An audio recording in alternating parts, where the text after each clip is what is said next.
আজকে আসলে এমনই একটা দিন। নর্মালি কেউ ফরম্যাট থেকে রিটায়ার করে সবাই স্ট্যাটাস দেয়, তাদের ফিলিংসটা বুঝায়, বাট এমন একজন ব্যক্তি আজকে রিটায়ার করলো যার সাথে আমার প্রায় অলমোস্ট 20 বছর 25 বছরের একটা জার্নি।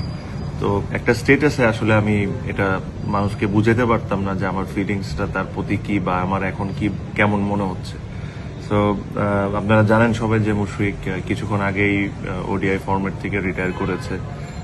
মুশফিকরা আমি এতটুকুই বলতে চাই যে দোস্ত, তোর সাথে আমার খেলা শুরু আন্ডার 15 লেভেল থেকে, and I have seen you grow step by step. আমি তোকে দেখছি যে তুই একটা নর্মাল ব্যাটসম্যান থেকে একটা বাংলাদেশের one of the best batsman হয়ে কেমনে হইছস।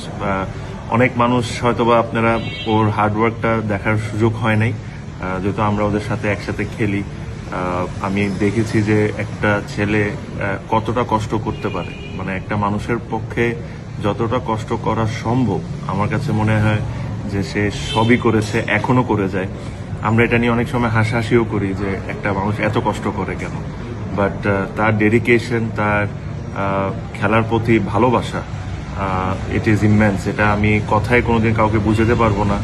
বাট আজকে ও খেলা ছেড়ে দেওয়া ওর জন্য এটা কত কষ্টকর।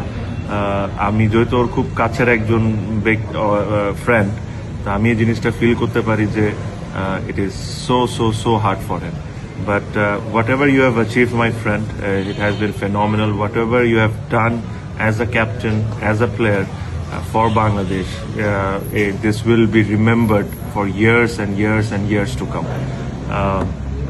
এখনো তুই একটা ফরম্যাট খেলবি, test format, and I really hope and pray that you do well and you at least play the 100 test, যেটা বাংলাদেশে এখন পর্যন্ত কোনো ক্রিকেটার খেলে নাই।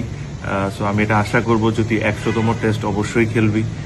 আর এটাই I am actually very emotional at the moment.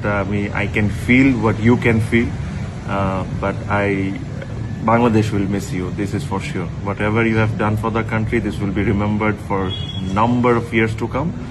And I'm fortunate enough to play in DPL with you, so I'll have some more time to share. But thank you very much for everything, Mushfiq.